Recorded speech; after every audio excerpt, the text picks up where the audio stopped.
Ça, vous m'entendez? Parfait, merci infiniment. Ah, super. Donc, je disais que je ne sais pas, est-ce que c'est un cours destiné qu'aux femmes ou aux hommes aussi?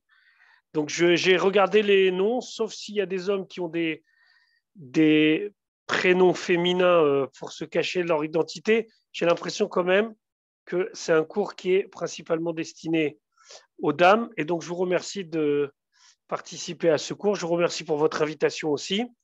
J'espère que vous m'entendez bien. On va essayer ensemble de développer quelques points sur le Mahamar de Ve'atat Tetzavé. Donc, d'abord, un petit peu d'histoire. Le Mahamar Ve'atat Tetzavé est un Mahamar que le Rabbi a prononcé en Tafshin Mem Aleph en 5741, ce qui correspond à 1981. Et c'est bien connu que les Mamarim du Rabbi étaient récités, puis après répétés par les Chosrim, par ceux qui avaient l'habitude d'être là pour répéter les paroles du Rabbi, et après diffusés. Ce n'est pas toujours que le Rabbi corrigeait les Mahamarim. C'est-à-dire que dans le sens général, bien sûr que si on prend un Mahamar corrigé Mouga et un Mahamar non Mouga, non corrigé, on va trouver sensiblement les mêmes idées. Mais au niveau du langage, c'est très important de comprendre qu'un Mahamar Mouga, c'est un Mahamar dont les termes ont été présentés au Rabbi et que le Rabbi a corrigé, a enlevé, a rajouté jusqu'à aujourd'hui. Il y a des gens qui ont gardé toutes ces feuilles où le Rabbi a mis des annotations ou enlevé ou envoyé à tel endroit pour une référence, etc. Donc, un Mahamar Mouga, c'est quelque chose, on va dire que c'est presque la Torah Shebirtav, dans le sens que les mots ont été validés par le Rabbi, changés, améliorés, enlevés, etc., etc. Donc, ce Mahamar de Tafshin Mem Aleph de 1981 n'a pas été corrigé tout de suite. Il a été corrigé par le Rabbi en Tafshin Nun Bet, en 5752, donc en 1992, où le Rabbi a demandé quelques jours avant Purim Katan à l'époque, en Tafshin Nun Bet, il y avait 2 mois de Hadar, et on sait très bien que pendant tout Hadar, le Rabbi a insisté sur la notion de Marbim Besimcha, qu'il faut rajouter dans la joie, que c'est 60 jours, Batel Beshishim, que c'est annulé dans 60, etc., etc. Donc, on sait que lorsque le Rabbi est arrivé avant Purim Katan, le Rabbi a demandé à ce qu'on corrige un Mahamar. C'était quelques jours avant, et ce Mahamar devait être simplement diffusé par le canal normal, Kéos, etc. Et là, le Rabbi, alors si ma mémoire est bonne, je crois que c'était un jour avant, le Rabbi a demandé que l'on prépare des exemplaires de ce Mahamar parce qu'il allait distribuer. Ça s'est vite su. Et lorsqu'est arrivé le moment de Purim Katan après Arvit, le Rabbi a fait une sikha et il a distribué donc le Kuntras Purim Katan, Tafshin Nunbet, qui est en vérité le Mahamar Ve'atat Tetzavé de Tafshin Mem Aleph qui avait été corrigé, avec $1 qui était dans une espèce d'enveloppe et un morceau de l'écart. Un morceau de ce gâteau au miel qu'on a l'habitude de réclamer dans les Yamim Noraim, dans les jours de Rosh Hashanah, Yom Kippour, jusqu'à Hoshana Rabbah. Je suis loin de comprendre la kavana du Rabbi, et peut-être que vous avez déjà entendu pourquoi le Rabbi il a donné l'écart, et plusieurs fois même dans cette année-là. Une chose est sûre, qu'on n'est pas là pour essayer de comprendre ce qui nous est pas toujours donné de comprendre. On va essayer de comprendre ce qui a marqué, et en comprenant ce qui a marqué, ça va déjà être suffisant. Donc, ce Mahamar de Ve'atat Tetzavé, il a été donc corrigé par le Rabbi, diffusé. C'est intéressant de savoir que le soir où le Rabbi a distribué ce Mahamar, il y avait un mariage à Kronitz d'un chalier qui est aujourd'hui en Shlichut à Mexico. Et ses amis avaient pensé que pour son mariage, ce serait bien que le dernier Mahamar que le Rabbi a corrigé, donc Ve'atat Tetzavé, qui devait être simplement diffusé, comme tous les Mahamarim qui sont des Mahamarim corrigés, ben, ils vont l'imprimer de manière à l'offrir en cadeau à tous les convives du mariage. Et surprise, c'est que c'est le Rabbi lui-même qui a distribué. D'ailleurs, le couple, au milieu de la distribution, est venu et le Rabbi leur a remis à chacun 2 kuntresim, 2 fois le Mahamar avec le lekar et avec le $. Ok, ça c'est pour un petit peu l'histoire. Jusqu'à aujourd'hui, la dernière fois que le rabbi de sa main a distribué un mahamar jusqu'au moment où on parle maintenant. Et donc, je vous laisse compter les années, les mois, les jours. C'était jusqu'à la minute où on parle maintenant, jusqu'au dévoilement Bezrat Hashem. C'était un moment où le rabbi, pour l'instant, ne nous a pas encore redonné. La vérité, c'est que je sais que l'équipe de Menorah Live insiste beaucoup, m'appelle régulièrement et pas toujours je peux répondre. Mais la vérité, c'est que l'affiche que vous avez préparée pour ce cours mentionne 2 jeunes femmes, une qui a quitté ce monde il y a déjà quelque temps en laissant une famille, et une jeune femme, la fille de celui que nous apprécions tous et que vous avez peut-être eu l'occasion d'avoir pour les brit milot de vos enfants, Rav Aaron Altabé, son épouse, ses enfants.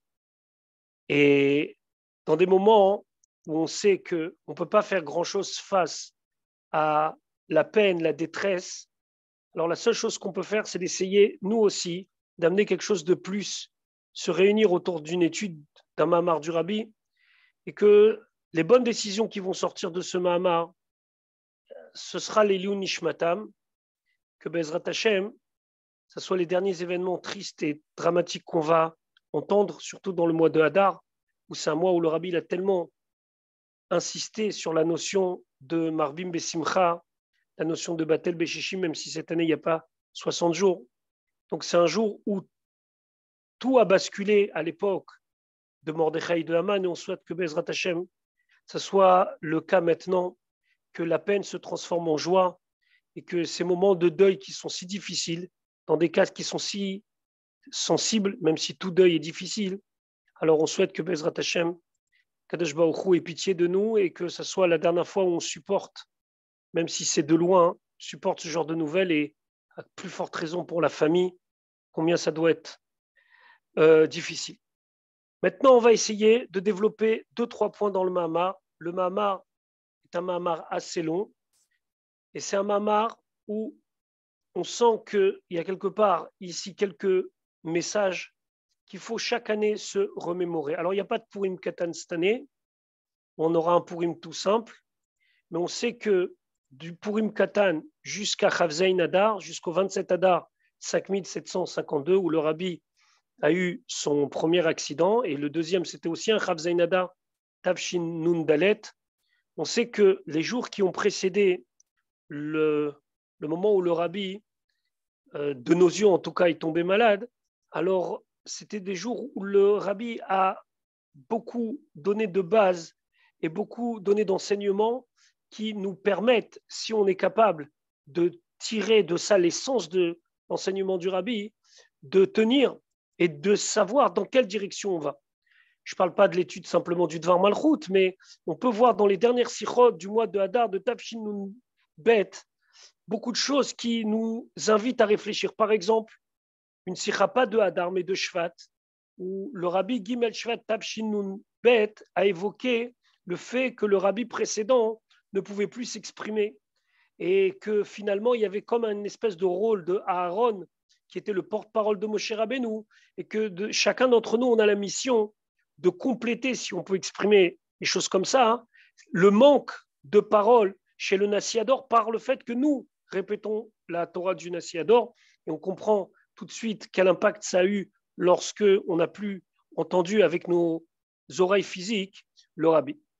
Maintenant, dans ce Mahamar, le rabbi pose des questions sur le pasouk, sur les concepts, et il explique des concepts de chassidout qui sont des concepts de chassidout des fois profonds, comme le Inyan de Etzem HaNeshama, le Inyan du Mazal qui influence sur la Neshama, le sujet de Messirut Nefesh, etc., etc.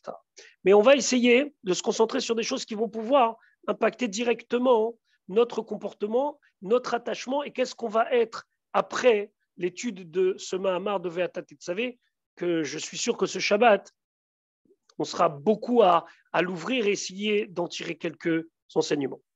D'abord, excusez-moi, mais je vais encore revenir un petit peu sur l'histoire. Le Mahamar du Rabbi, de Tafshin Mem Aleph, corrigé donc en Tafshin Nun Bet, est basé sur un Mahamar du Rabbi précédent. Ce Mahamar du Rabbi précédent, c'est un Mahamar que le Rabbi précédent a dit en Tavresh Pezaïn, en 5687, en 1927, en Union soviétique.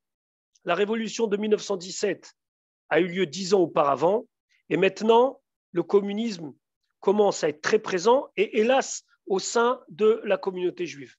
Il y a une partie de la jeunesse juive qui va tomber dans les jeunesses communistes et qui vont être chargés, et hélas, pour beaucoup d'entre eux, ils vont le faire, d'enlever tout lien avec Torah ou mitzvot, avec le judaïsme, en amenant la communauté juive vers, comme on sait très bien, et on a vu combien c'est 70 ans après, combien ce grand bluff est tombé, vers une société unie, unitaire, etc., etc.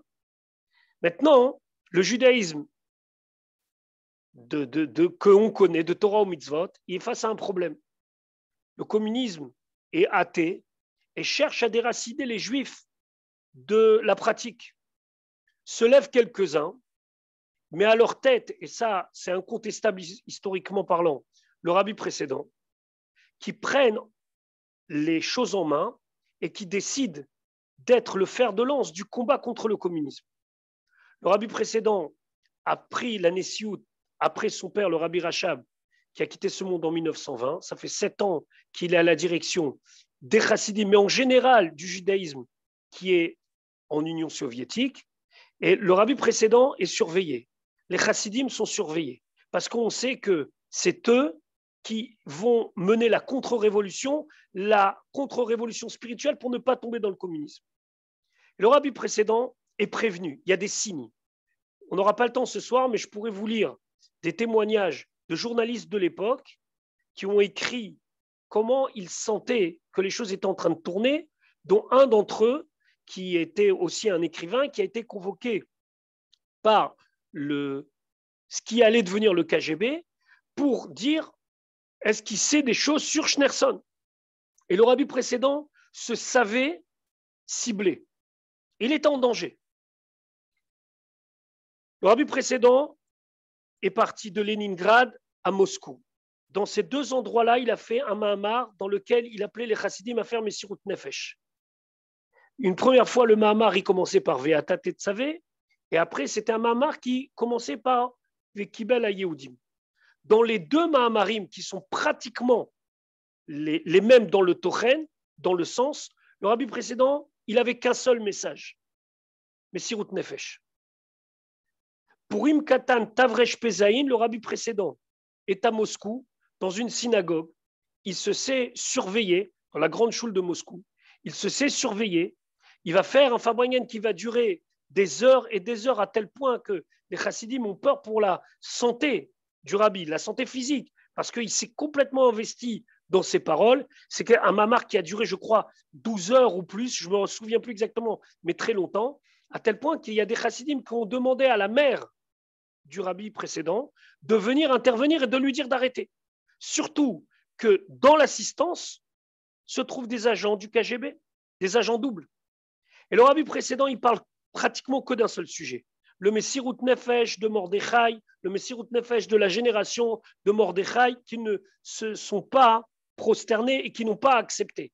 Et ce Messirut Nefesh-là, c'est ce qui va nous sauver. On raconte que pendant ce Fabringen, le rabbi précédent, il interpellait des chassidim. Il leur dit, on va te demander le Messirut Nefesh dans le sens simple. Ça veut dire vraiment de donner sa vie. Eh bien, les paroles, elles ne sont pas tombées dans les oreilles des sourds, puisque ceux qui étaient des agents doubles ont pris cela comme monnaie courante. Ils ont dit, c'est ça son programme, il faut qu'on l'élimine. Et c'est la raison pour laquelle, quelque temps après, il va être arrêté, condamné à mort. Cette condamnation à mort va être transformée et après, il va être libéré. Tout ça est venu de ce Fabringen, de ce Mahamar, où le rabbi précédent a appelé au Messirut Nefesh, au fait qu'il va falloir maintenant se donner pour Torah au mitzvot, physiquement parlant. On est en 1927, 10 ans après la révolution bolchevique. Le thème du Mahamar, Ve'ata Tetzavé du rabbi, c'est basé sur ce thème-là. Donc on va retrouver 2 idées fortes. L'idée de l'attachement à Mordechai, l'idée de l'attachement à Moshe. Mordechai et Moshe vont être équivalents. Et pour nous, comme ça le rabbi s'est exprimé, c'est l'attachement au Nassi Ador, au chef de la génération. On va revenir après là-dessus. Et la deuxième chose, le sujet de Katit Lamaor, c'est-à-dire que lorsqu'on est face à une situation où on a des difficultés, il faut savoir que c'est à ce moment-là qu'on peut tirer quelque chose d'extraordinaire. Pas seulement les haïr qui signifie éclairer, mais la Maor, c'est-à-dire d'être à la source de la lumière, puisque Maor ne désigne pas la lumière, mais désigne le candélabre, c'est-à-dire la source de la lumière. Alors, on va comprendre déjà la première chose. Ve'ata tetzavé, la question que tous les commentateurs, si vous ouvrez un chumash, un Mikrot Gdolot, vous allez voir, il y a cette question. Ve'ata, c'est Moshe Rabbeinu. On sait très bien que dans la parashat Tetzavé, qui fait 101 psukim, il n'y a pas le nom de Moshe Rabbeinu. Le nom de Moshe Rabbeinu n'apparaît pas. Il y a plein de raisons à cela qui sont amenées dans différents endroits. On dit que Moshe Rabbeinu, quand on verra ça la semaine prochaine dans Parashat Kitissa, Akadosh Baruch Hu lui a dit qu'il va détruire le peuple juif. Alors Moshe Rabbeinu lui a dit, si tu les détruis, Mechenina misifrecha sher katavta, efface-moi de ton livre. Et on sait que ce que quelqu'un dit, et surtout lorsque c'est un tzaddik comme Moshe Rabbeinu, chef de la génération de l'époque, ça s'est accompli. Donc effectivement, il y a une paracha où le nom de Moshe Rabbeinu n'apparaît pas. La paracha aussi, elle est toujours à proximité de Zayin Hadar, le jour où Moshe Rabbeinu est né, mais aussi le jour où, physiquement parlant, Moshe Rabbeinu a quitté ce monde. Donc il y a plein de raisons. Mais le Rabbi, dans le Ve'ata Tetzavé, il va voir quelque chose d'autre. Que le Ve'ata Tetzavé, c'est le lien profond que les Bnei Israël ils ont avec Moshe Rabbeinu. Comment? Ve'ikru elecha sheben zaizar, qui vont te prendre pour toi de l'huile d'olive raffinée, katit lamao. Et la question qui se pose, encore une fois, c'est des questions que même les Mefarshim, si vous regardez le sens simple du passou qui se pose, mais ce n'est pas pour Moshe Rabbeinu la lumière. Le shemen, l'huile, ce n'est pas pour Moshe Rabbeinu. C'est pour Aaron HaKohen. C'est Aaron HaKohen qui va allumer la menorah. Pourquoi veikru elecha? Je vous passe les autres questions que le Rabbi pose dès le début du Mama, mais on va s'intéresser à cela. C'est-à-dire qu'ici, le Rabbi souligne une interaction entre Moshe Rabbeinu et le Ham Israël, entre Moshe Rabbeinu et son peuple. Moshe Rabbeinu, veikru elecha. Donc, ve'ata tetzavé, c'est toi qui ordonnes. Chose très étonnante, c'est Akadosh Baruch Hu qui ordonne. On devrait entendre les mots qu'on a l'habitude d'entendre. Tzavet ben Israël, daber el ben Israël, ve'ata tetzavé. Comme si c'était Moshe Rabbeinu, qui Kaviachol était à la place d'Akadosh Baruch Hu, et que lui, il ordonne, et veikru elecha. C'est quoi cette interaction? C'est toi qui ordonnes, et veikru elecha. Donc déjà, le Rabbi souligne qu'il y a ici une interaction entre Moshe Rabbeinu, qui est donneur d'ordre, et les Bnei Israël qui vont lui amener de l'huile pour lui, alors que ce n'est pas lui qui va utiliser. Donc on a l'impression ici que Moshe Rabbeinu va donner quelque chose aux Bnei Israël, et en contrepartie, les Bnei Israël, ils vont donner à Moshe Rabbeinu quelque chose que lui, Kaviachol, si on peut s'exprimer ainsi, n'aurait pas pu avoir sans cela. Ça, c'est la première idée. La deuxième idée, que le Rabbi développe tout de suite après, c'est mais qu'est-ce que Moshe Rabbeinu? C'est quoi sa fonction? C'est qui? C'est quoi? On sait très bien c'est qui. Mais c'est quoi Moshe Rabbeinu? C'est un concept, puisque Moshe Rabbeinu, selon le Tikkun Zohar, on le retrouve dans chaque génération. Le Tikkun Zohar dit que dans chaque génération, Bechol Dara Vedara, il y a Itpashtuta de Moshe. Il y a une étincelle de Moshe Rabbeinu dans la génération.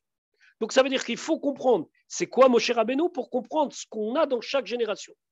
On a Avraham, Yitzhak, Yaakov, Yosef, David, Shlomo. Mais Moshe, c'est quelque chose de particulier. Alors pour cela, le Rabbi amène ce qui est expliqué dans la partie cachée de la Torah, dans le Zohar, que Moshe Rabbeinu, il est Raya Mehemna. Raya Mehemna, c'est de l'araméen, ça se traduit Roé Neheman, un berger fidèle.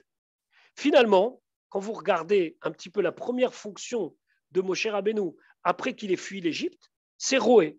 Lorsque la Torah nous parle de Moshe Rabbeinu dans le Sefer Shemot, donc on a cet homme qui a été sauvé et qui est devenu grand et qui est dans le palais du Pharaon, qui sort voir ses frères, qui tue l'Égyptien, qui se sauve à Midian, et on nous dit que Moshe Rabbeinu, il était berger. Qu'est-ce que c'est un berger? Un berger, c'est quelqu'un qui s'occupe du troupeau. Donc déjà, dans Roé Neheman, on a déjà la fonction que cette pashtuta de Moshe Rabbeinu, cette étincelle de Moshe Rabbeinu qu'on trouve dans chaque génération, cette étincelle de Moshe Rabbeinu, elle a un rôle de Roé, de berger. De berger, c'est-à-dire de quelqu'un qui a en charge un troupeau et qui s'occupe de ce troupeau. Et c'est quoi un Roé Neheman? C'est quoi un berger fidèle? C'est quelqu'un qui ne laisse pas une brebis s'égarer. On sait très bien ce que le Midrash nous raconte, que Moshe Rabbeinu, une fois, il a vu une de ces bêtes qui s'est égarée, puis il est parti, et il a vu que cette bête-là, elle était fatiguée, assoiffée. Et une fois que cette bête a bu, on est dans le désert, Moshe Rabbeinu l'a prise sur lui pour la ramener au troupeau. Cette idée de Roé Neeman, c'est une idée qu'on trouve dans chaque génération, où il y a une personne, un maître, qui est là pour le tson, qui est là pour le troupeau. Et pas n'importe quel troupeau. Même le troupeau, on peut trouver des brebis qui sont des brebis égarées. Le Roé Neeman, le berger fidèle, c'est celui qui va chercher ces brebis-là, qui va s'occuper de ces brebis-là. Et ça, c'est la fonction du Moshe Rabbeinu de la génération, du Nassi Ador, du chef de la génération, d'être un Roé Neeman, un berger fidèle, de ne pas laisser une brebis s'égarer et de tout faire pour que cette brebis reste dans le troupeau. On va essayer de parler à plusieurs sujets facilement, mais tout de suite, mis à part le fait que le rabbi, clairement et nettement, à plusieurs occasions, et ici dans ce Mahamar, pour lui, c'est une référence directe à son beau-père, le rabbi précédent, mais pour nous, on comprend très bien que ce rôle de Roé, c'est un rôle que le rabbi joue dans le sens qu'il ne laisse pas une partie du troupeau se perdre. On pourrait être simplement un Roé, c'est le cas de gens qui sont des gens extraordinaires, qui sont des leaders d'une communauté, qui sont des leaders d'un groupe de gens qu'ils amènent à la Torah et au mitzvot. Mais un Roé Neeman, c'est un Roé qui ne laisse pas, c'est le berger, qui ne laisse pas une brebis s'égarer. Il n'y en a pas une qui va s'égarer. Ça, c'est le premier pshat, c'est la première manière d'expliquer Roé Neeman. Puis le rabbi passe très vite à une deuxième explication, beaucoup plus profonde. Roé Neeman, Raya Meemna, ce n'est pas lui qui est fidèle. C'est que lui, c'est un berger qui donne à son troupeau ce qu'il a besoin. Et ici, concernant Moshe Rabbeinu, par rapport à son troupeau, qui est le peuple juif, c'est la Emouna. C'est-à-dire que Moshe Rabbeinu, il va donner au peuple, Roé, c'est lui qui va amener le peuple comme un berger qui amène son troupeau vers les pâturages, il va leur donner la Emouna. Ça, c'est le rôle de Moshe Rabbeinu. Donc là, le rabbi, il n'est plus seulement en train de parler d'un titre ou d'une manière de voir les choses. Ce n'est pas une fonction, c'est plus que ça. C'est que Moshe Rabbeinu, il est là, pas seulement pour protéger, pas seulement pour éviter que la brebis, elle s'égare, et si elle s'égare, il va la ramener. C'est qu'il va donner au troupeau, et là, c'est tout le troupeau, pas celui qui est égaré seulement, tout le troupeau, ça veut dire tout le peuple juif, la Emouna. C'est quoi la Emouna? C'est la foi en Akadosh Baruch. Là, le rabbi d'expliquer quelque chose qu'on connaît bien en Chassidoute, qui est expliqué dans beaucoup d'autres endroits, mais qu'on va essayer de, ici, affiner par quelques mots. On a un principe de base, que les Bnei Israël, ils sont ma'aminim, bnei ma'aminim, des croyants, fils de croyants. On sait très bien que n'importe quelle personne qui naît dans le peuple juif, il a au fond de lui cette âme qui est attachée à Kadosh Baruch Hu. Il a cette émouna, et cette émouna, il la transmet à ses enfants. Il est ma'aminim, bnei ma'aminim. Alors pourquoi j'ai besoin d'un Roé Neeman? Pourquoi j'ai besoin d'un Raya Meemna? Pourquoi j'ai besoin d'un Moshe Rabbeinu, d'un Mordechai? Pourquoi j'ai besoin du Rabbi? Pour faire pénétrer et pour faire cette émouna comme s'il est en train de me la donner à manger, comme une brebis qui mange dans les pâturages. Parce que le Rabbi expliquait que cette notion de ma'aminim, bnei ma'aminim, c'est une notion qui peut être makif, c'est-à-dire quelque chose qui existe, mais qui est en dehors de la personne. Makif, ça veut dire quelque chose qui est autour. Vous prenez n'importe quelle personne, tout le monde vous dit « je suis croyant ». Mais jusqu'à que cette émouna pénètre la personne, jusqu'au plus profond de son être, ça c'est une autre histoire. Parce qu'on peut croire, parce qu'on a vu, parce qu'on a entendu, parce qu'on a reçu, mais ce n'est pas toujours que ça pénètre profondément la personne à tel point que cette émouna qui est makif, qui est pour l'instant quelque chose qui est, alors il ne faut pas dire superficiel, parce que ce n'est pas superficiel, parce que c'est quand même une émouna, mais c'est une émouna qui ne va pas me pénétrer à tel point qu'elle m'empêchera par exemple, de fauter. On a vu dans le Tania ces derniers temps qu'on sait qu'une personne, lorsqu'elle faute, elle ne se sent pas complètement déconnectée d'Akadosh Baruch Hu. Parce qu'ils pensent que tant que ce n'est pas de la Vodazara, tant que ce n'est pas de l'idolâtrie, alors ce n'est pas encore véritablement un moment où je me suis déconnecté. Par contre, lorsque la personne, elle sent que c'est complètement profond dans lui, par exemple, quand ça va remettre en cause sa imuna dans Akadosh Baruch Hu, sa foi en Akadosh Baruch Hu, et qu'on va lui dire, tu choisis ou ça, c'est-à-dire où tu restes dans ta foi juive, ou alors tu te convertis. D'ailleurs, c'est intéressant que dans la Xéra de Haman, contrairement à ce que des fois on explique simplement, on dit toujours la différence entre l'histoire de Hanouka et l'histoire de Purim, c'est que Hanouka, les Grecs, ils voulaient notre Neshama, ils voulaient l'âme, alors qu'à Purim, on veut le corps. C'est vrai, c'est la raison pour laquelle Purim, c'est une fête entre guillemets du corps. On mange, on boit, on s'échange des cadeaux comestibles. C'est pas comme Hanouka où on allume des bougies. Les bougies, c'est le symbole de la spiritualité, de l'esprit. Mais d'un autre côté, c'est intéressant de souligner, d'ailleurs il me semble que le rabbi le dit dans une des Harot, qu'au niveau de Haman, sa xéra, elle était sur les Yehudim. Plusieurs fois on voit le mot Yehudi dans la Megillah, mais la xéra, elle était sur les Yehudim. Et d'ailleurs, nos Chachamim m'expliquent que s'ils avaient perdu leur titre de Yehudim, c'est-à-dire qu'ils avaient échangé leur foi pour une autre foi, il semblerait que la xéra ne les aurait pas concernés, qu'ils auraient pu, par un tour de passe-passe, échapper, parce que les Yehudim, c'est les Juifs, et s'ils ne sont pas Yehudim et qu'ils sont autre chose, ils ne sont pas concernés, et qu'ils auraient pu échanger la mort pour une autre foi, et ils ne l'ont pas fait. Et d'ailleurs, il y a une hara du Rabbi dans le Mamar qui souligne une autre différence entre Hanouka et Purim. C'est que Hanouka, la guerre, elle a été menée par un groupe d'hommes qui s'appelait les Hashmonaïm, les Maccabim. Le peuple, il a été libéré par ce groupe d'hommes. Le Messirut Nefesh, ce qu'on attendait à Purim, ça concernait chaque juif, chaque juive, l'Emigadol Ve'at Katan, du plus grand au plus petit. Ça veut dire que le Messirut Nefesh des Maccabim, c'est un Messirut Nefesh qui est extraordinaire. On allume 8 jours pour cela, la Hanoukia. Mais c'est un Messirut Nefesh qui a été mené par un groupe d'hommes, les Maccabim, et de femmes. On sait très bien le rôle qu'a joué Yehudit. Mais dans le Messirut Nefesh de Purim, c'est chacun. Chacun était concerné par la Xéra et chacun a dit non, je ne changerai pas, je resterai ce que je suis et quitte à partir de ce monde et donner mon corps pour ma foi. Ça, c'est le Messirut Nefesh de Purim.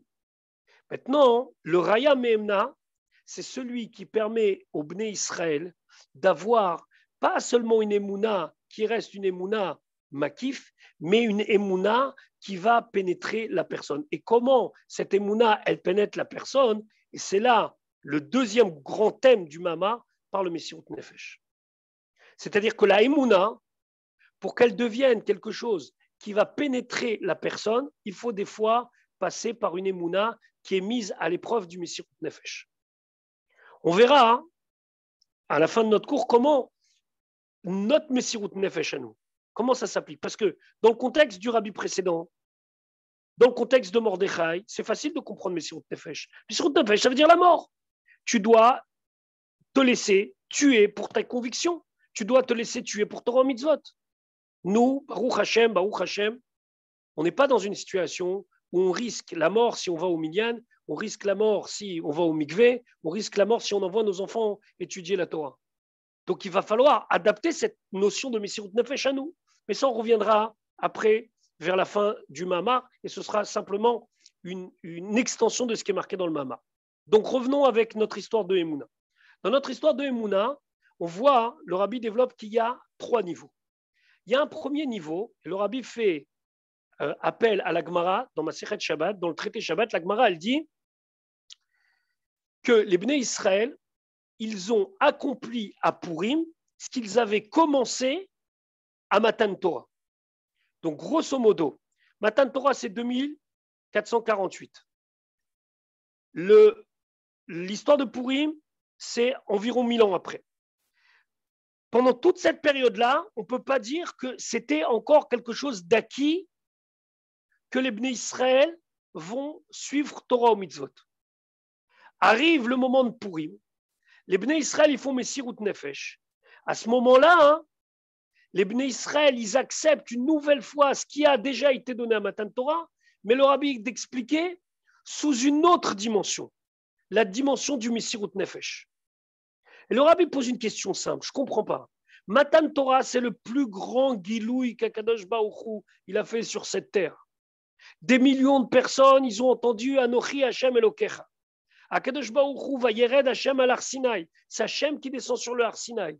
Il n'y a pas un bruit, il n'y a pas d'écho. Le monde entier, il voit ce giloui d'Akadosh Baruch Hu. En tout cas, il a connaissance de ce giloui d'Akadosh Baruch Hu. C'est la plus grande preuve que la Torah elle est émette puisqu'elle a été donnée en public, contrairement à d'autres spiritualités, entre guillemets, qui sont toujours l'histoire d'un homme qui a eu une révélation. Là, on ne parle pas d'un homme qui a une révélation, on parle d'un peuple qui a une révélation, où Akadosh Baruch Hu, il s'est dévoilé. Et donc, vous imaginez qu'après Anochi Hashem Elokecha, après les 10 commandements, après Matan Torah, où les Bnei Israël, ils ont entendu, même si pour eux, c'était presque insupportable d'entendre, à tel point qu'ils ont demandé à Moshe Rabbeinu, toi, tu nous diras parce que nous, on ne peut pas supporter. Mais il y a eu un giloui extraordinaire d'Akadosh Baruch Hu, un dévoilement extraordinaire d'Akadosh Baruch Hu. Comment on peut dire que ça, alors que les Bnei Israël, ils sont au summum, ils sont au plus haut de la spiritualité, c'est pas encore assez suffisant. Hein.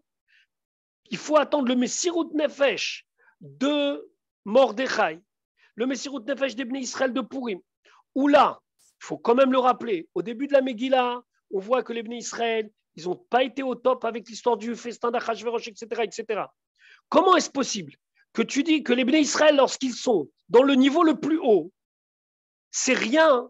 Il faut attendre qu'ils soient dans le niveau le plus bas, où ils sont en danger de mort, où là, ils sont repris sur quelque chose qu'ils ont fait de pas correct, pour dire que c'est là qu'ils vont réussir. Là, parce que le rabbi, il explique qu'il y a deux sortes de Emouna. La Emouna qui vient après un giloui. Il y a la Emouna qui vient après un dévoilement. Lorsque des fois, Akadosh Baruch Hu, il nous donne le mérite d'ouvrir nos yeux et de voir qu'il est là à côté de nous. On voit le miracle. Le rabbi, j'ai lu, en préparant le shiur, j'ai lu quelques paroles de Mashpim, comme ça, c'est pas dans le Mamar, mais j'ai lu un Mashpim qui disait un truc très intéressant. Il disait comment ça se fait que, par exemple, en Tafshinoun, en 5750, 1990, 89, 90, le rabbi, il a dit Tehesh Nat Nissim, ce sera une année de miracle. C'est l'année où le mur de Berlin il est tombé, etc. Tehesh Nat Nissim. Le rabbi, il voulait nous dire apprenez à regarder les Nissim. Regardez, préparez-vous à une année de Nissim. Parce que des fois, on peut passer à côté des Nissim. Mais si on a le mérite de voir un Nes, ou de voir des Nissim, de voir quelque chose d'extraordinaire, dans la Hashgacha Pratit, dans des choses que Akadosh Baruch Hu, il nous donne le mérite de voir ici, ce giloui-là, ce dévoilement-là, alors bien sûr que ça va réveiller notre Emouna. Combien on va encore plus prier, encore plus s'investir dans Torah Mitzvot, encore plus essayer de faire des bonnes actions, parce qu'on a eu un giloui. Chacun d'entre nous et chacune a eu l'expérience de partir chez le rabbi, d'être à 770, et le gilou, il est tellement fort, la présence, elle est tellement forte, la douche, elle est tellement forte, Bet Rabbeinu chez Bebavel, etc., que qui ne peut pas avoir l'envie de se renforcer et d'avancer? Ça, c'est quelque chose qui est le giloui, la émouna qui vient après un giloui. C'est très bien, c'est extraordinaire. Mais qu'est-ce qu'on fait quand il n'y a pas le giloui? Qu'est-ce qu'on fait quand on nous demande d'aller au-delà du giloui, d'être katit la maor, d'avoir Messirut Nefesh, de connaître une situation, on est obligé de concasser. Katit, ça veut dire concasser pour arriver à quoi? Au mieux. Là, le rabbi de développer un deuxième et un troisième niveau. Et ils sont différents les deux, même si a priori ils jouent dans la même catégorie. Il y a la Emouna qui vient par le Messirut Nefesh. Il y a le Shema Israël qui est récité par quelqu'un lorsque Lo Alenu, il s'apprête à rentrer dans les chambres à gaz. Il y a le Anima Amin qui est chanté dans un wagon à bestiaux où la destination elle était presque connue de tous. Ça, c'est le Messirut Nefesh qui donne la Emouna, ou la Emouna qui vient par le Messirut Nefesh. Ça, c'est un autre niveau. C'est le niveau de Purim. C'est le niveau où les Bnei Israël, ils ont été au mieux d'entre eux parce qu'on leur a demandé le Messirut Nefesh. Au moment où on nous demande du Messirut Nefesh, on nous donne le don de soi, on nous demande de se dépasser, on nous demande de faire quelque chose. Et là-bas, c'était la destruction physique du peuple juif. Mordechai, il entend que le peuple juif est en danger. La première des choses qu'il fait, il rassemble des enfants. Il demande à des enfants, dis-moi ce que tu as appris. Du vrai Messirut Nefesh. Le rabbi précédent, 1927, il se sait surveiller. Première des choses, on laisse les chadarim, on laisse les mikvaot. Et même lorsqu'il va être envoyé de l'URSS pour partir après en Lettonie, puis en Pologne, puis aux États-Unis, le rabbi il arrive aux États-Unis, les chassidim qui étaient déjà des fois depuis le début du siècle, ils lui disent Rabbi, ça va pas être comme. Et plusieurs fois, le rabbi, il a ramené cet étonnement que des chassidim qui avaient tenu le Messirut Nefesh de Russie, lorsqu'ils sont arrivés en Amérique, ils n'ont pas réussi à tenir le Messirut Nefesh du Yetzer Hara, entre guillemets, de la difficulté de l'Amérique, du monde matériel, de l'aisance. C'était compliqué. Est-ce qu'il fallait garder la barbe comme on faisait avec Shabbat? Il y avait tout le monde travaillait 7-7, c'est le capitalisme. Qui avait une barbe? Combien il y avait de gens qui n'allaient pas à l'université? Et même ceux qui allaient à la yeshiva, c'était une yeshiva qui était souvent avec un petit peu ou beaucoup ou moyennement du chol, qui n'avait pas un titre de rabbi, de rav, mais aussi de docteur. Le rabbi président il vient et dit l'Amérique, elle n'est pas différente, on va faire exactement la même chose. Je veux une yeshiva avec des tmimim, je veux que ça soit comme là-bas, je veux pas que ça soit différent de là-bas. On va adapter les choses parce qu'on est dans un autre pays, c'est pas le même Messirut Nefesh, on nous demande pas notre corps, on nous demande notre âme, mais il va falloir le faire. Et il a réveillé chez des chassidim la force de pas seulement tout reconstruire, de faire quelque chose qui était presque la copie conforme de ce qui avait été laissé en Russie et qui était l'héritage des Rébéim, mais cette fois-ci aux États-Unis, avec tout ce que les États-Unis offrent de possibilités et de grandeur.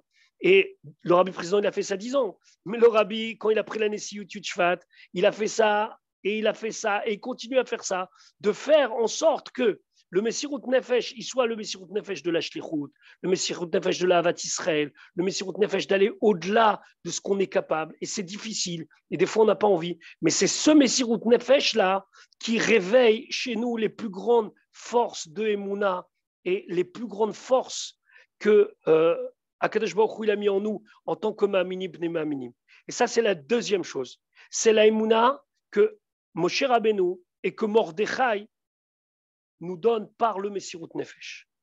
Et bien sûr, par extension, le Moshe Rabbeinu de la génération, le Rabbi qui nous donne cette force que si on va avec Messirut Nefesh et si on accepte de se dépasser physiquement, moralement, et c'est pas facile, c'est facile à dire, c'est des belles idées, mais lorsqu'il faut les mettre en place, ça demande des fois de mettre son caractère de côté, de faire en sorte que ce qu'on avait prévu ne se fasse pas, etc., etc. C'est pas un... Vous savez, il y a quelque temps, il y a eu le Kinous HaShluchot et il y avait une journaliste israélienne qui a fait un discours au Kinous HaShluchot et je crois que beaucoup l'ont vu et si vous ne l'avez pas vu, c'est très intéressant. Mais ce n'est pas tellement la manière dont elle a dit, c'est l'idée qu'elle a développée. C'est dans ce Kinous HaShluchot, elle a souligné le Messirut Nefesh de certaines shluchot qu'elle a rencontrées. Je ne saurais pas vous dire dans le détail qui exactement, mais elle s'est baladée un petit peu dans le monde en disant telle shlucha et telle shlucha qui avait été mise à l'honneur. Je crois qu'il y avait une d'Ukraine, etc., etc. Puis, après, elle est redescendue dans son discours pour parler du Messirut Nefesh et des shluchot qui n'avaient pas le binyan, qui n'avaient pas un grand centre communautaire qui recevait 4000 personnes, qui n'avaient pas la chance de pouvoir recevoir je ne sais pas combien de centaines de milliers de personnes pour un seder au Népal, mais celles qui tous les Shabbats reçoivent une personne, qui des fois n'est là que de passage et qui ne va pas rester dans leur Beth Rabat parce qu'ils sont dans un endroit où les gens y passent, ils vont, ils viennent. Et combien de Messirut Nefesh pour des fois des choses qui ne vont pas aboutir, où la personne va s'investir pour essayer d'amener une mezouza chez quelqu'un, et malgré tous les efforts, et malgré la mise à la disposition gratuitement des fois, et les heures passées à essayer de convaincre, c'est pas toujours que ça ressort. Mais le Messirut Nefesh, il est le même. Parce que le Messirut Nefesh, il n'est pas par rapport au résultat. Le Messirut Nefesh, il est par rapport à l'action, la Emouna, par rapport à la foi qu'on développe et qu'on dévoile par le Messirut Nefesh. Et donc ça, c'est le deuxième niveau. C'est le niveau de Emouna, de Raya Memna qui vient par le Messirut Nefesh. Le troisième niveau, où le Rabbi explique, et là, il faudrait vraiment s'arrêter et parler maintenant pendant de longues minutes pour expliquer la différence entre le deuxième et le troisième niveau. Le Messirut Nefesh, le Rabbi dit, c'est quand même quelque chose qui est extérieur aux forces de la personne. C'est-à-dire, il y a ce qu'on appelle les kochot glouim, ça veut dire les forces que la personne est là, les forces visibles de la personne. sa manière d'être.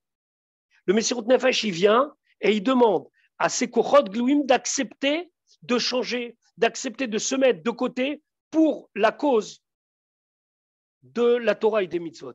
Le Rabbi dit, il y a plus fort que ça. Il y a quelque chose qui fait que Be'etzem, ça veut dire profondément la personne, elle a un regard sur la situation qui lui permet de tirer le meilleur d'elle-même, pas parce que elle avait envie de faire quelque chose et le Messirut Nefesh, il vient et il lui dit non, tu ne pourras pas le faire maintenant. Ah, tu avais envie d'avoir une bonne parnassa, mais je suis désolé, tu ne peux pas parce que tu es obligé de travailler Shabbat. Le Messirut Nefesh, il vient contrebalancer les Kochot Glouim. Le Rabbi dit, mais il y a plus que ça. Il y a quelque chose qui vient du Etzem Nefesh. Ça veut dire quoi? Du plus profond de l'attachement de l'âme juive avec Akadosh Baruch Hu. Le Etzem Nefesh. Le Etzem Nefesh, c'est ce qu'on est tous et tout au fond. Cet attachement-là, il est un attachement profond qui fait que si on arrive à ce niveau-là, alors on est capable non seulement d'éclairer, mais on est d'être capable d'être une source d'éclairage, d'être Maor. C'est ce que le Rabbi explique avec Katit. Katit, c'est quoi? Katit, ça veut dire concasser. Vous savez que pour faire une olive, il faut la prendre et l'écraser. Attention, il y a une manière d'écraser l'olive. Ce n'est pas une blague, mais il y a beaucoup de gens qui disent que Bet Rabat, c'est Bet Abad. Ça veut dire un Bet Abad, c'est un pressoir. Bet Rabat, c'est un pressoir. Dans quel sens? C'est qu'on demande à la personne de se changer. Et donc, elle est mise sous pression, entre guillemets. Un Farbrengen, Chassidout, on attend d'elle que des fois, au lieu de prendre du temps pour lui, il va prendre du temps pour les autres, d'aller faire Miftzem, etc. C'est très, très, très engageant. Maintenant, Katit, c'est quoi? Katit, c'est un état. Pas seulement qu'il y a une confrontation entre ma vie et mon Messirut Nefesh, et c'est mon Messirut Nefesh qui gagne. Katit, c'est un état général. Le Rabbi, il dit que lorsque quelqu'un il est katit, c'est-à-dire il est cassé, concassé, il est brisé de la situation, et le Rabbi dit de la situation qu'il est en galoute et que nous sommes en galoute, et que ça lui fait que tout son entourage, toute sa vision, toute sa manière de vivre, elle est une manière où il est en train de dire c'est une situation qui est insupportable, c'est une situation de katit, c'est une situation où je ne suis pas seulement brisé occasionnellement, c'est que toute la situation est brisée occasionnellement. Le Messirut Nefesh, des fois on fait appel au Messirut Nefesh, des fois on ne fait pas appel au Messirut Nefesh. L'état de katit, ce n'est pas un état qui vient avec le Messirut Nefesh, c'est un état profond où la personne, elle est profondément cassée, brisée. Attention, on est des chassidim, donc ça ne va pas avec une dépression, ça va avec de la simcha, ça va avec de la confiance. Mais il est dans un état de katit, et cet état de katit, cet état où la personne, elle se sent concassée par rapport au fait qu'on est en galoute, par rapport au fait qu'il y a encore beaucoup de et les modes vestérim, que les choses elles sont cachées, que les choses elles sont voilées. Alors ça lui demande d'intégrer la chose très très très profondément. Mais c'est là qu'il va sortir son Maor. C'est quoi son Maor? C'est-à-dire la possibilité pas seulement d'éclairer, mais d'être une source d'éclairage. Katit la Maor. Alors vous savez qu'aujourd'hui, on entend souvent des gens qui disent comme ça, je suis dans un matzav de Katit. C'est devenu une expression comme ça. Chez les chassidim, bien sûr, on aime bien reprendre les expressions du Rabbi, et quand on vit une situation difficile, c'est un matzav de Katit. Matzav de Katit, c'est pas juste un matzav où on a une situation difficile. Un matzav de Katit, c'est un matzav où toute la vision des choses qu'on a, c'est une vision dans laquelle on se sent cassé, touché par la situation. À tel point qu'il n'y a pas besoin de faire appel à une force de Messirut Nefesh qui va contrebalancer des forces qui vont nous dire de ne pas faire ou de ne pas agir comme ça. Le Katit, c'est une manière de voir les choses. J'ai entendu il n'y a pas longtemps une histoire sur un mashpia qui s'appelait Reb Zouché Posner. Reb Zouché Posner, c'est un chassid d'Eretz Israël, c'est un chassid très simple, entre guillemets, mais un grand mashpia. C'est-à-dire que même quand il parlait dans certains qui nous ciment en Eretz Israël, il n'était pas toujours avec le chapeau, des fois il venait, il était juste en chemise avec des bretelles, mais il était très fort. Vers la fin de sa vie, il a eu des problèmes de santé. Il me semble que son premier yortzeit, je crois, son yortzeit, c'était il y a quelques jours, je ne sais pas si c'est le premier, mais je pense que c'est le premier.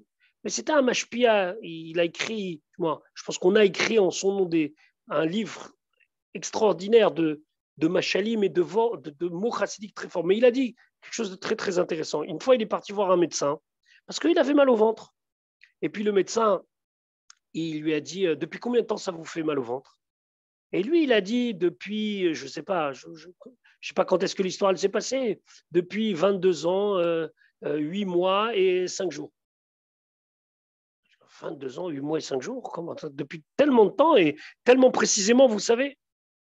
Et pour lui, c'était pas il n'a pas compris depuis combien de temps il a mal, seulement au ventre. Pour lui, depuis combien de temps la situation que l'on vit de ne pas voir avec nos yeux physiques le rabbi, depuis combien de temps tu as mal? Et lui, il lui a dit, ça fait 22 ans, 8 mois et 5 jours que ça dure. Le médecin, c'était pas ça sa question, c'est depuis quand tu as mal au ventre. Mais lui, c'était pas seulement mal au ventre, c'était physique. La preuve, c'est qu'il a été voir un médecin, il n'a pas fait le malin, il s'est pas dit, ça sert à rien. Mais pour lui, la notion de mal, de souffrance, c'était le fait qu'il ne pouvait pas voir physiquement le rabbi.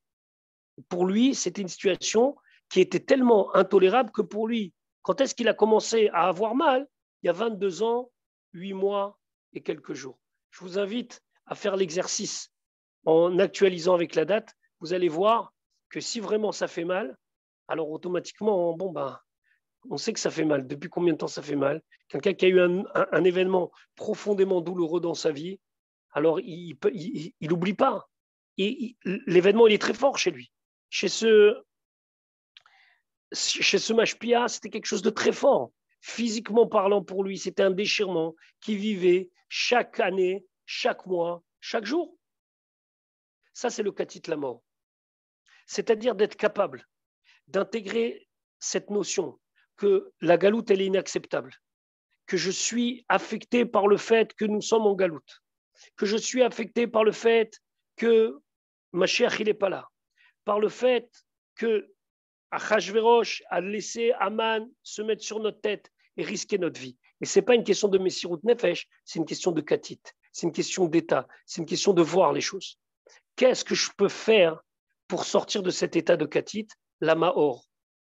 C'est la raison pour laquelle, les dernières années, ça c'est une interprétation tout à fait personnelle, non seulement la shlichut, elle a augmenté d'une manière anormale.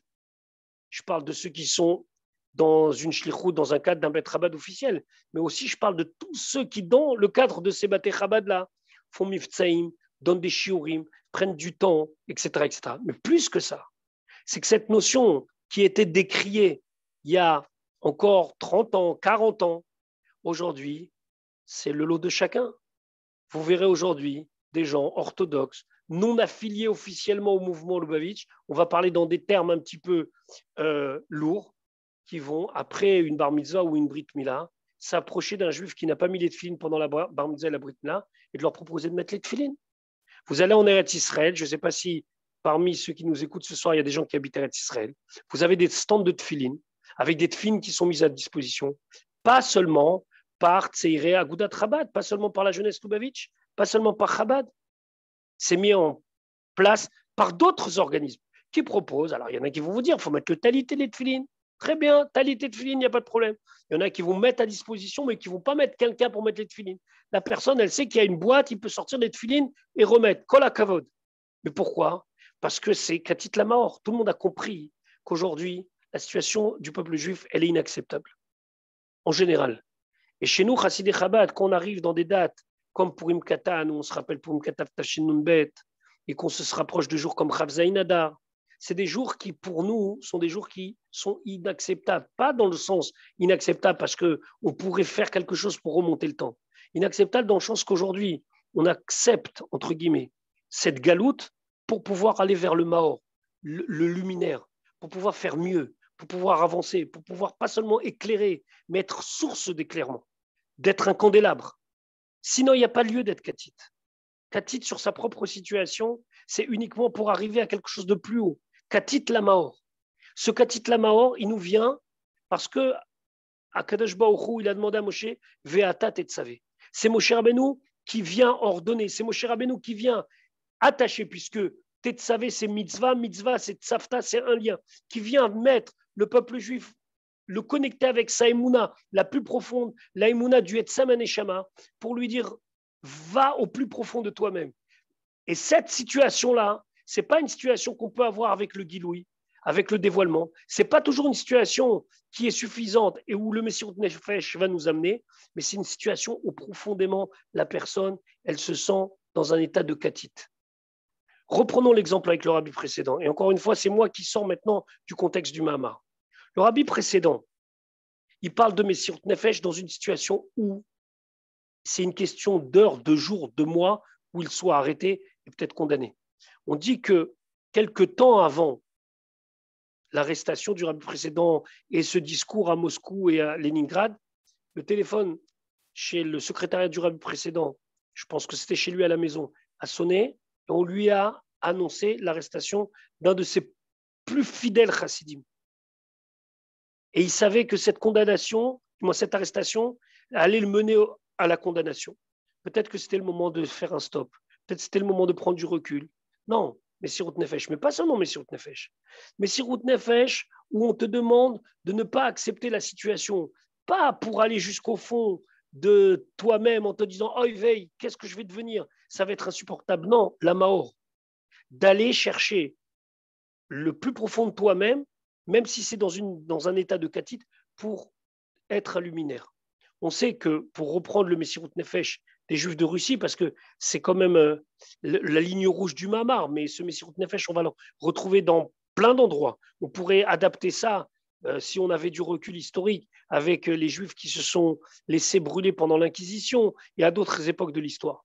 Mais une chose est sûre, c'est que si la situation d'être concassé, elle est uniquement pour être concassé, ce n'est pas quelque chose de constructif.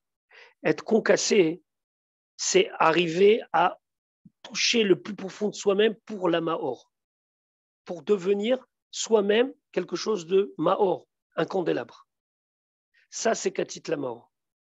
Ça, c'est Roé, Neheman, ça, c'est Raya Memna.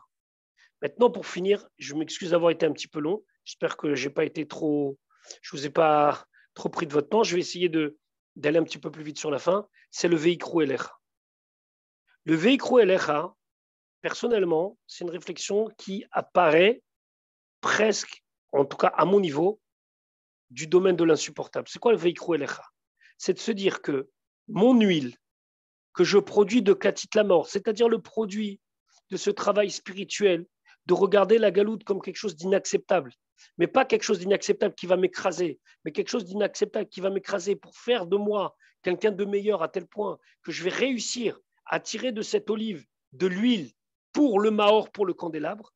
Ça, c'est Veikru Elecha. Ça, c'est pour Moshe Rabbeinu. Moshe Rabbeinu. Moi, je peux amener de l'huile à Moshe Rabbeinu. Le rabbi parle de ça dans le Mahamar. C'est que le rabbi, Moshe Rabbeinu, Mordechai, le Moshe Rabbeinu dans chaque génération, il est là pour être le Roé Neheman. Mais il y a une interaction entre le Roé Neheman, entre le berger, son troupeau, ce que le troupeau amène aussi au berger. Comme si on voulait nous dire que le Veikru Elecha, ils prendront pour toi, il est nécessaire. Comme si Moshe Rabbeinu de lui-même ne pouvait pas le faire. Il faut donner Ve'ata Tetzavé, il faut ordonner aux Bnei Israël qu'ils prennent de l'huile qui vient d'un produit qui s'appelle de l'olive, qui est concassé, katit, lamaor, pour le candélabre, Veikru Elecha, comme s'il y avait un retour du peuple vers le roi. C'est vrai que nos chachamim, et comme ça le rabbi développe dans plein de sichot, En Melech Bloam, il n'y a pas de roi sans peuple. Et que lorsque un peuple il veut accepter son roi, il doit y voir une Kabbalat Malchut. Il faut qu'il y ait un peuple pour accepter un roi. Donc il y a quelque chose ici d'extraordinaire et qui fait peur, presque qui nous fait peur dans notre responsabilité. C'est que ta situation de Katit Lamaor, tu vas sortir le meilleur de toi-même. Tu vas aller plus loin de ce que tu es capable. Même pas les haïr, mais la Maor. Mais ça, c'est Veikru Elecha. Il y aura une partie qui va remonter et qui va venir sur celui qui va t'a donné l'ordre. Comme si nous, par nos actions, qui sont le fruit pur de Ve'ata Tetzavé, c'est-à-dire de l'ordre que le Nassi Ador nous donne, que le Moshe Rabbeinu nous donne, que Mordechai donne, que le rabbi précédent a donné en 1927. Mais Sirut Nefesh, lâchez-vous, allez-y. Nous, au final, qu'on va arriver à faire ce travail-là, comme si on allait lui rendre quelque chose qu'il ne pouvait pas avoir lui seul. Ça fait référence, encore une fois, je sors du Mama, c'est plus une fin un petit peu fabrienne comme ça. Ça fait penser que quand moi ou n'importe qui répète une sikha du Rabbi, alors, selon la sikha de Gimel Shvat Tafshin Nun Bet, c'est le porte-parole. Alors que le Rabbi, physiquement parlant, ne peut plus s'exprimer, et que même le médecin du Rabbi précédent avait une question, comment c'est possible que les dernières années de sa vie, le Rabbi précédent ne pouvait pas parler, alors que sa fonction première, c'est de parler, c'est de donner, c'est d'enseigner. C'est complété par celui, n'importe quel âge, ou celle qui, à n'importe quel âge, va répéter un mot. Ça va être un Mayan Chai d'une petite fille qui va répéter à table de Shabbat. Ça va être un Bachour qui va étudier une Sikha de l'Ikouté Sichot avec toutes les petites et Harot, avec toutes les petites notes en bas. Ou ça va être un Shiur dans une choule, un Shabbat, ou entre Mincha et Arvit, quelqu'un répète un Mamar du Rabbi. J'ai donné que quelques exemples, mais il y en a encore des centaines de combinaisons. Comment est-ce possible que moi, je vais répéter une Sikha? Ça va être le complément du manque. Ve'ata tetzavé. C'est Akadosh Baruch Hu qui dit à Moshe Rabbeinu de nous attacher, de nous donner, de faire du katit lamaor pour arriver au veikru elecha. Et donc cette huile, elle va être donnée à Moshe Rabbeinu, même si techniquement parlant, c'est Aaron qui va s'en servir. Mais reste qu'une chose est sûre, que ça va être donné à Moshe Rabbeinu, parce que Moshe Rabbeinu, il prend. Moshe Rabbeinu, il prend le fruit de ce qu'il a donné, de ce qu'il a investi, de ce qu'il nous a dit Ve'ata tetzavé. Ça, c'est la force du Mama de Ve'ata tetzavé. Alors maintenant, quel est l'enseignement pour nous? Le Rabbi, il a plusieurs fois dit qu'aujourd'hui, ce n'est pas Messirut Nefesh, c'est Messirut Haratson. Il faut savoir donner sa volonté. Ça veut dire quoi? Qu'aujourd'hui, dans une société où on ne nous demande pas des épreuves physiques, on nous demande des épreuves morales. On nous demande de choisir de se lever pour aller à la tfila, de choisir de faire Shabbat, pas stam faire Shabbat en sachant comment on fait Shabbat, avec toutes les halachot, etc., etc. On nous demande de faire Messirut Nefesh, de Messirut Haratson, de prendre les enfants, de les envoyer dans des mosdot, dans des institutions Froum, des institutions de l'Aïshiva, des institutions qui sont des institutions qui enseignent la vérité et qui enseignent le message du Rabbi, de la Chassidut, etc. Ça, c'est fort et ça, c'est dur. Et des fois, ça pose des questions. Des fois, il y a des gens qui disent mais pourquoi? Mais comment? Aujourd'hui, c'est Messirut Haratson. Au temps du Rabbi précédent, le Messirut Haratson, c'était que juste quelqu'un, ils veulent garder la barbe.